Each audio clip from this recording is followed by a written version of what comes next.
Welcome back to Jillian On Love. Today, I'm going to talk about heartbreak and how to recover from even just the worst kind of heartbreak, the kind where you feel stuck in pain, or you feel stuck in anger, and you just have such a hard time moving on. The first thing that I will say is that we do not talk enough about how hard it is to grieve someone who is still alive. We don't talk enough about grief in general, but when we do, we specifically talk about losing a loved one when someone has passed away. But a relationship ending is a death, and it's more than anything else, it's a death of a dream, and it's a death of a life that you thought that you were going to lead. It's a death of a blueprint that you had, of the life that you wanted. And so to then have to adapt to a new reality without this person, even if you know logically that it's the wrong relationship, even if you were the one who left, and particularly if you were the one who was left, having to face life in this new reality is incredibly jarring. And going no contact is painful. We do not talk enough about how hard it is to go from sharing your life with someone to not even speaking to them anymore. And we have to stop telling people to just move on. Moving on is not that simple. We are wired for connection. We are wired for attachment. So if you are having a really difficult time moving on, you are not weak. You are having a profoundly human experience. And you are experiencing withdrawal because it is a type of withdrawal.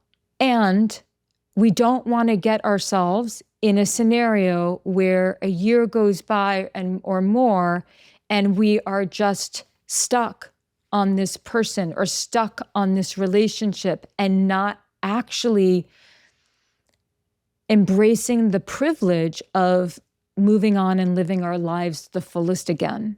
So if you are in the acute stage of a breakup, like meaning it's very recent and it's very fresh, your mind is in many ways your greatest enemy right now, because it is convincing you that the emotional state that you're in right now is permanent and it's not going to let up, and you're never going to feel normal again, and you're never going to feel happy again. You're experiencing a sort of learned helplessness. And I promise you that this is not going to last, that you are going to be okay without this person. You are going to wake up one day and realize why things had to go down the way that they went down. You are going to recognize why your future and your destiny is no longer tied to this person. But I want to help you get to that place a little faster, if possible, and with a little bit more ease. So let me just reassure you, you are going to be okay. And that if you were rejected, I really truly believe that when we are rejected, we are actually redirected towards what is meant for our growth. If you want to move on, and move on in such a way that this doesn't have such a hold on you and you're not traumatized by this. Or if you are, it's more than a year out and you can't seem to let go. Again, I want to reassure you that this is not so easy, but let me give you some steps. So the first step is the story that you tell yourself. Listen, many years ago, and a lot of you know this story and a lot of you don't, I went through a breakup. It was my divorce, and it was the lowest part of my life. The story was, I woke up to a miscarriage, and my then husband decided to text me that he wasn't coming home. At the same time, my mom was dying of cancer. For a long time, I repeated that story over and over again like a mantra. And in the beginning, you kind of have to tell the story because it's part of how it's how you process You can't suppress the story. The facts of the story are true. But there came a time where I realized that the more that I was telling that story, the more I was re-traumatizing myself. And I had to start to tell the story differently. But the only way that I was able to get to a place where I could start to tell the story differently is that I made a conscious choice to be proactive in my healing. Now, proactive in your healing can look like leaning on friends, going to a therapist, pursuing things in life that give your day-to-day and your life a sense of meaning, a sense of purpose, a sense of joy. But a really big needle mover for me and for the people who I've worked with is this. It's to stop romanticizing the person who broke your heart. And it's a process of seeing them clearly, eventually wishing them well, and then little by little letting them go. And this seeing them clearly involves seeing the relationship clearly. And what's hard about that is that if you're going to look at the relationship clearly, meaning you are going to courageously confront details of the relationship that are hard to confront, difficult times, difficult conversations, difficult feelings, you're also going to have to confront the ways in which you contributed to whatever was not working. And that's very difficult because when we're going through heartbreak, we vacillate between feeling victimized by the other person and feeling like we are the villain, that we victimize the other. So we sometimes are feeling very sorry for ourselves, and sometimes we're just blaming the other person.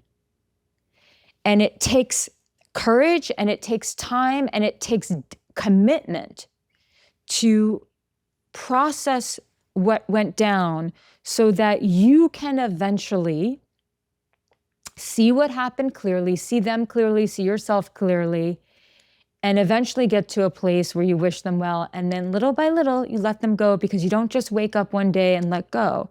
It is a process. And part of that process is to no longer romanticize them and the relationship. And that's very hard because we cling to the good memories. And we cling to the pain of losing those good memories. And we think, and we mistakenly fear that we don't have a life without this person, or sometimes we don't even know who we are without this person. And there are going to be evenings where the sadness and the pain feels like, and the suffering just feels unbearable. And there's going to be mornings where your anxiety feels permanent. But this altered state that we refer to as heartbreak is not permanent. But your mind, like I said, is going to keep telling you that it is. You will be okay. This episode is sponsored by BetterHelp. Shorter days in the fall and winter do not have to be that dismal.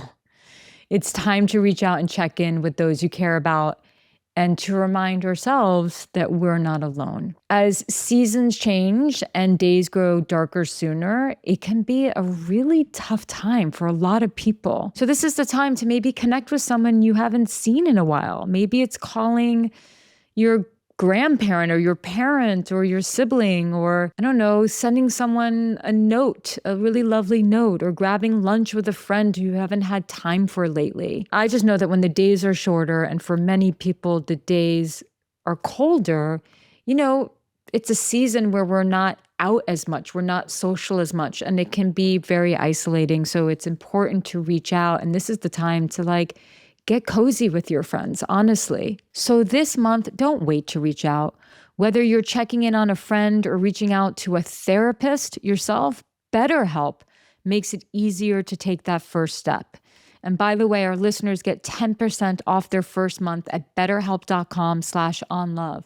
That's BetterHelp, HELP waitlist.com/onlove.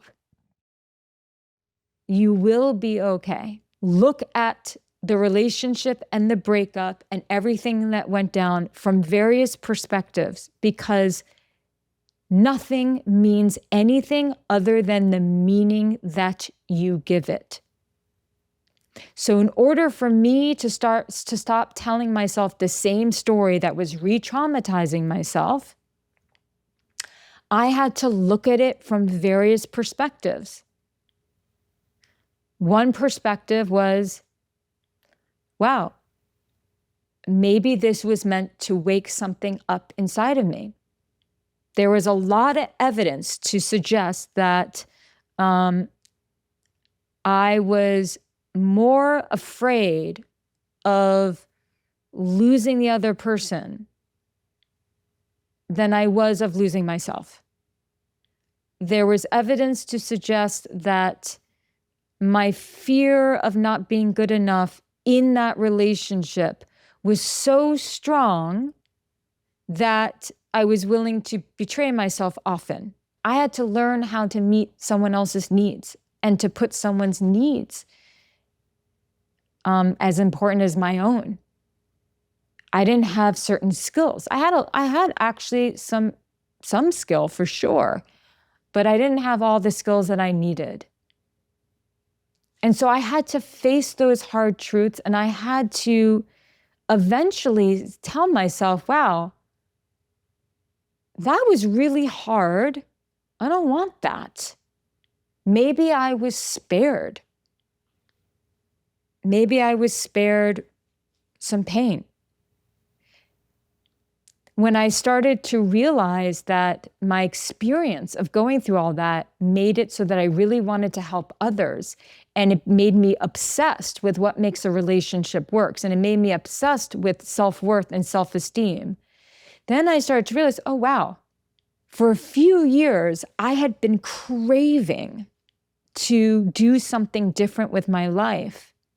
I had been craving a certain level of inspiration to really roll up my sleeves and get my hands dirty with some new craft.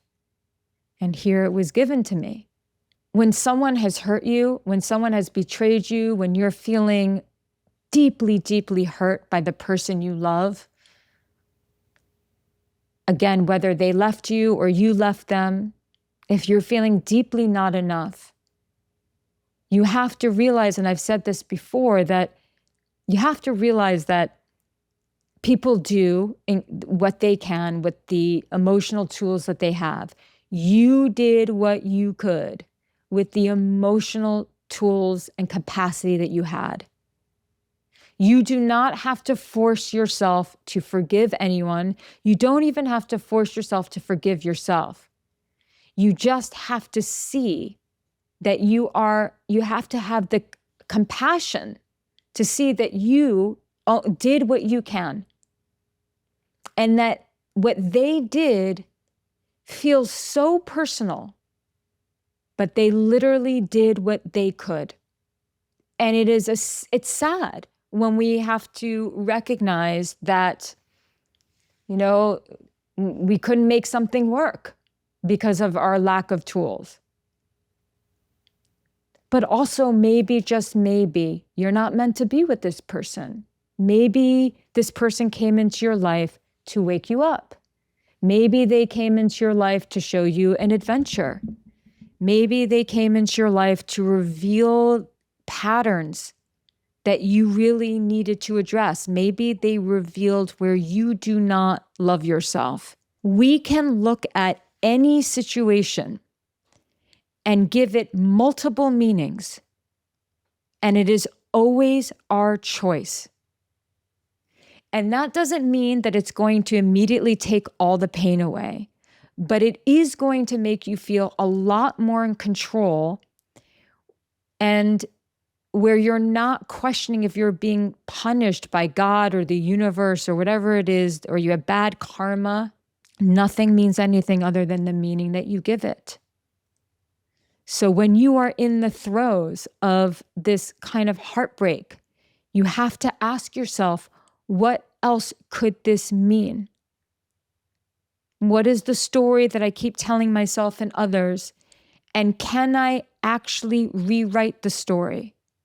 And you can literally take out a pen and paper and just write out different ways. Write the story from the perspective of a wise elder. Write the story from the perspective if from your grandmother or your grandparent, if you really respect them. Write the story from the perspective of your best friend. Write the story from the perspective of your highest self.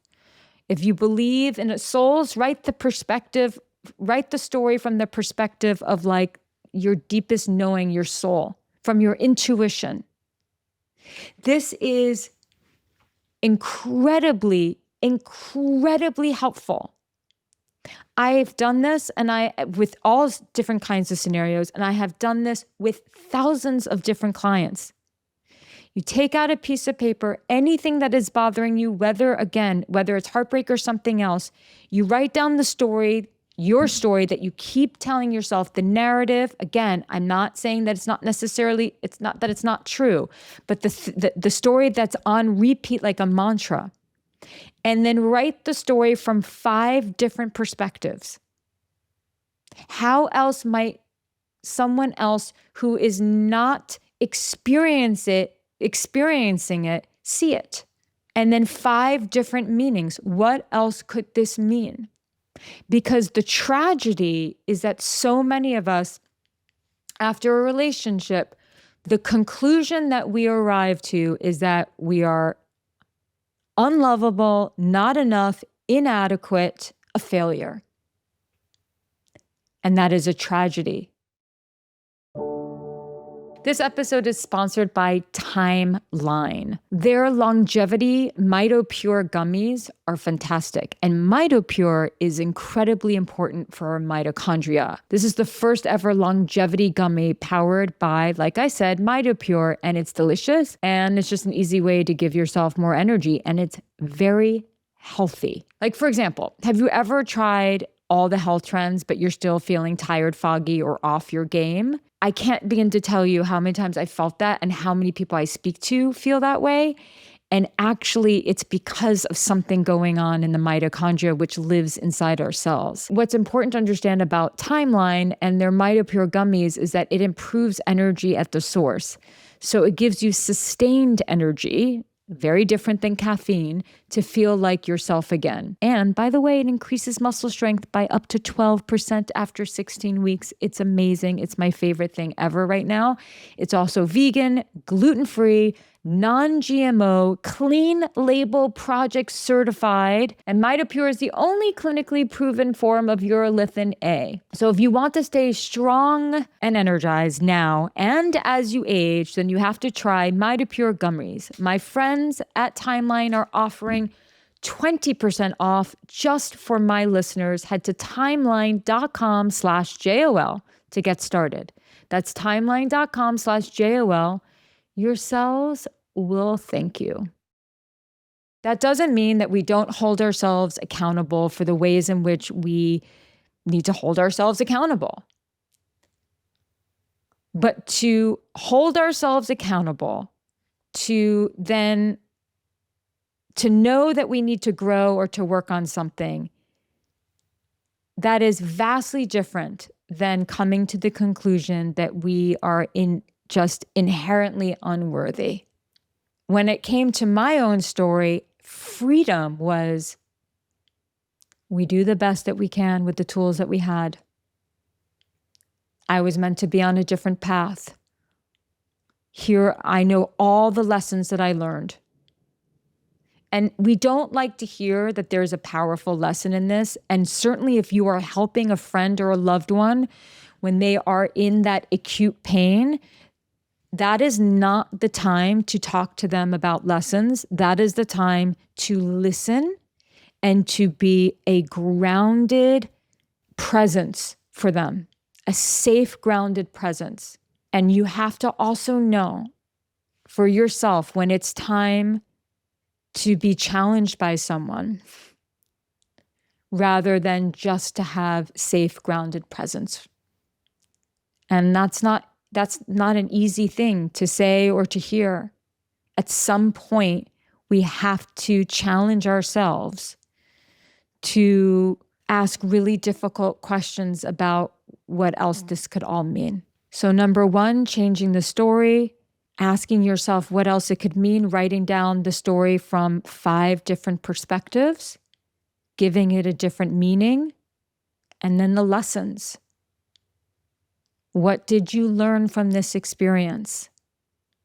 And every time you're tempted to say anything that points to your inadequacy or unworthiness, you really need to interrupt that and say, no, I am going to really look at this from an as objective point of view as I possibly can. What did I learn? If someone who you were seeing and then you broke up with them, or they broke up with you, and then they move on to the next relationship really quickly, everyone processes pain differently.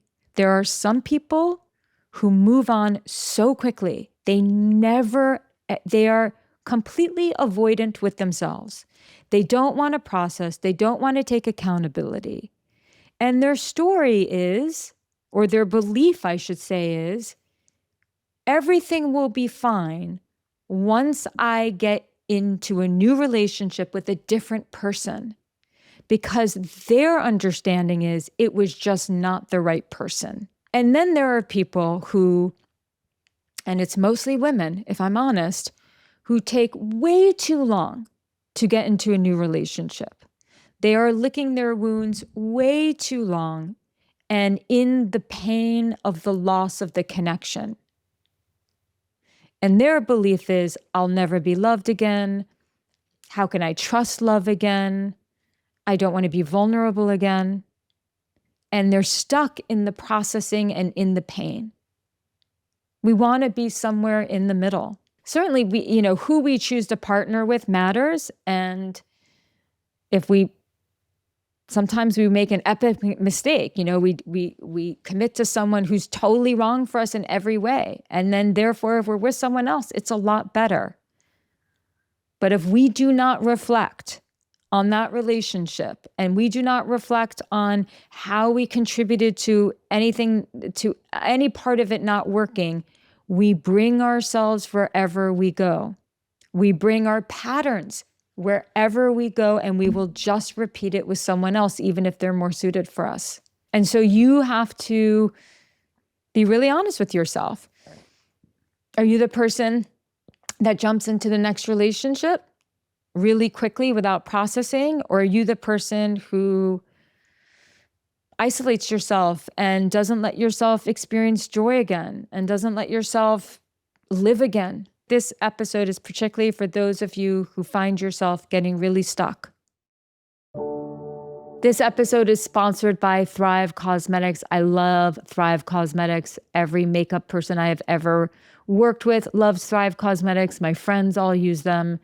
It's just amazing. As the days get shorter and the weather gets a little bit cooler, I like to swap a little bit of my summer decor for warmer tones. And I'm not a big makeup girl, but when I do wear makeup, I love Thrive. And I also like to change the way I wear makeup if I go out in the fall versus the summer or the spring. And I know my friends do too. You have to also know that every product is 100% vegan, cruelty-free, and made with clean, skin-loving ingredients that work with your skin, not against it. Their Liquid Lash Extensions Mascara has over 40,000 5-star reviews. Just take that in. Over 40,000 5-star reviews. They have 6 shades that last all day. It does not clump, doesn't smudge, it doesn't flake, and it makes your lashes look incredible. And it's so easy to remove. It slides right off with warm water without yanking out your natural lashes. So go to thrivecosmetics.com/Jillian for an exclusive offer of 20% off your first order. That's Thrive Cosmetics, CAUSEMETICS.com/Jillian. This episode is sponsored by Blueland. Have you heard that most of us are eating a credit card's worth of plastic every week? Oh my God. It's really gross and insane.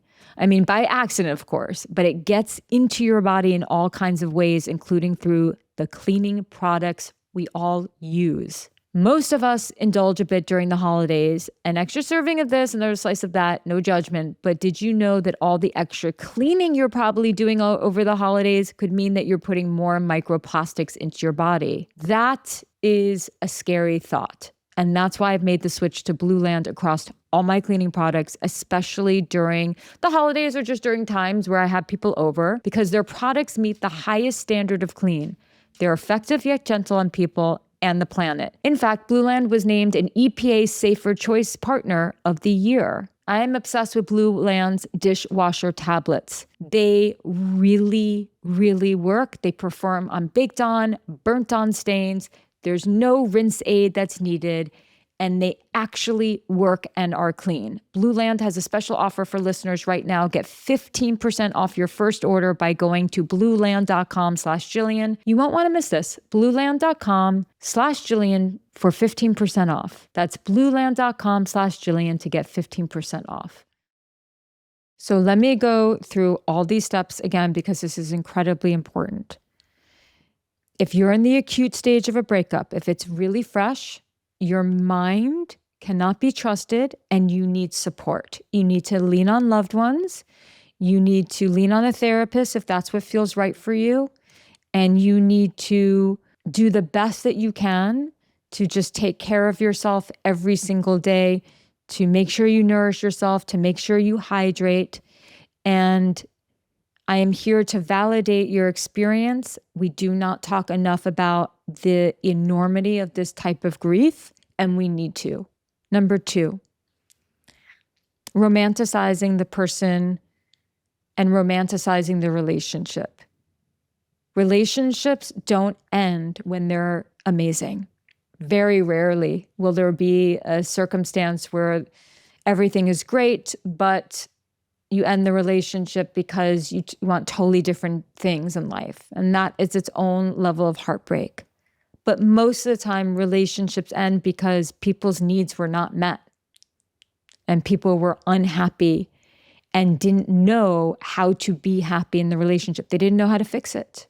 And so when you're romanticizing it, you have to really take the time to see your ex and see yourself and see the relationship clearly.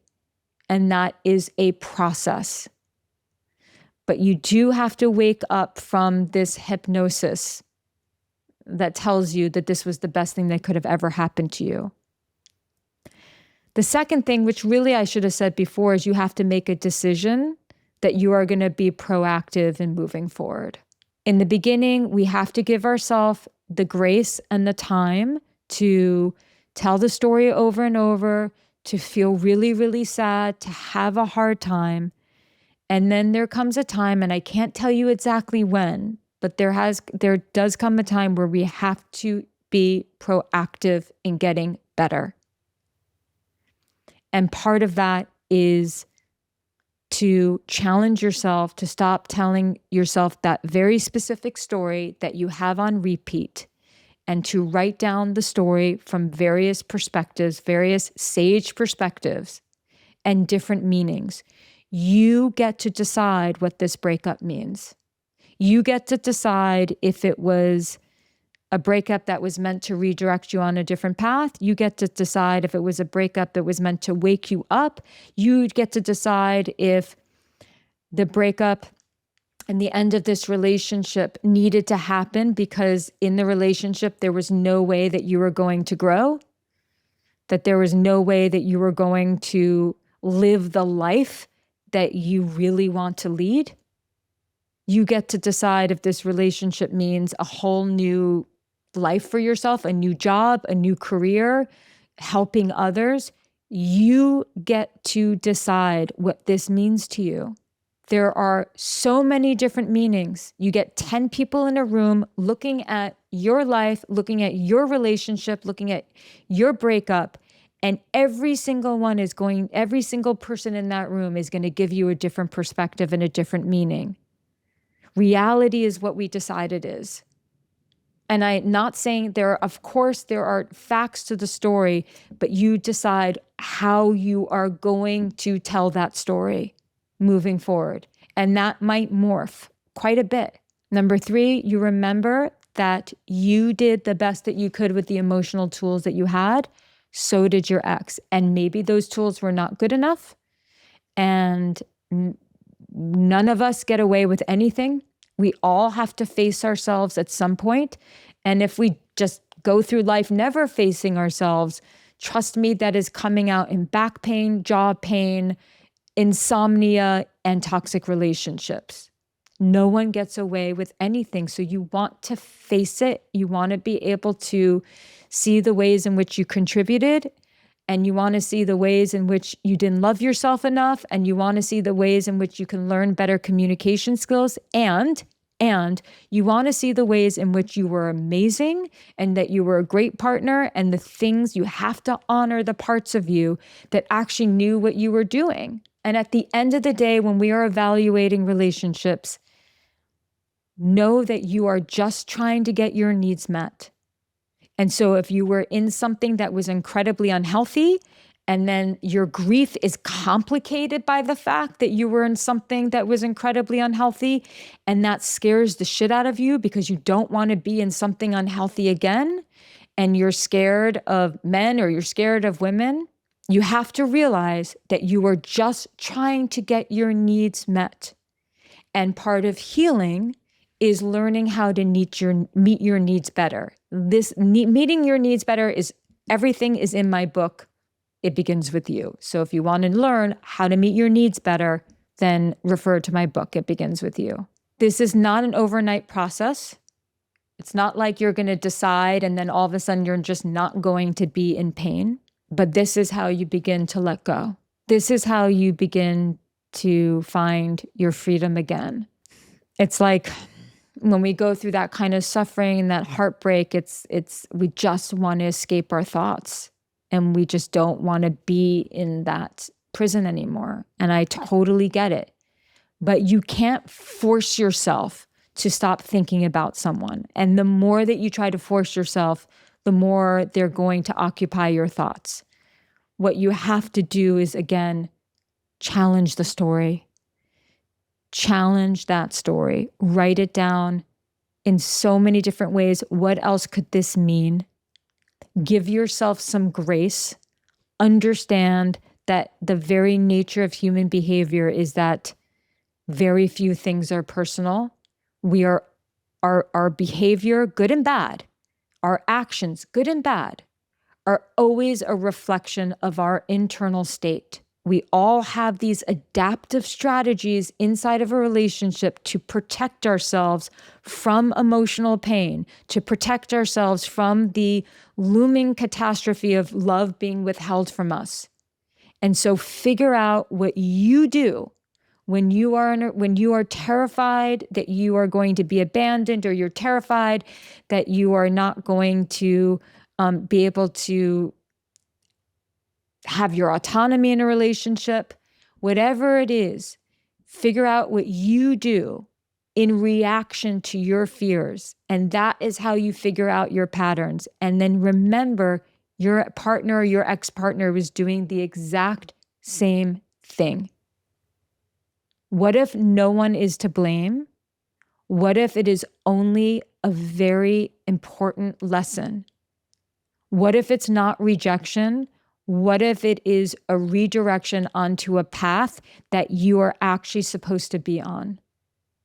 What if they were completely the wrong person for you? What if they were right for a period of time, but then they weren't right? What if they were someone who was meant to wake you up, not someone who you were meant to spend your entire life with? Learn the lessons. There is no failure. Integrate those lessons into your DNA so that you learn what it is to love yourself and what it really truly means to love another, and what you really, really want moving forward in your life and in a relationship. Anyway, I hope this helps. A little heartbreak pep talk. And I do hope that you take the time to do that writing exercise, because I can't even tell you how many people it's helped. And so I really hope that it helps you. Do not hesitate to reach out to me and my team at hello@JillianOnLove.com. Let us know how this landed for you. And then, as importantly, please do not hesitate to share this episode, because you just never know whose life you could be changing. Until next time, thanks for listening. Jillian On Love is a QCODE production, executive produced by David Henning and Steve Wilson, produced and edited by Travis Howe, music by Will Tendy.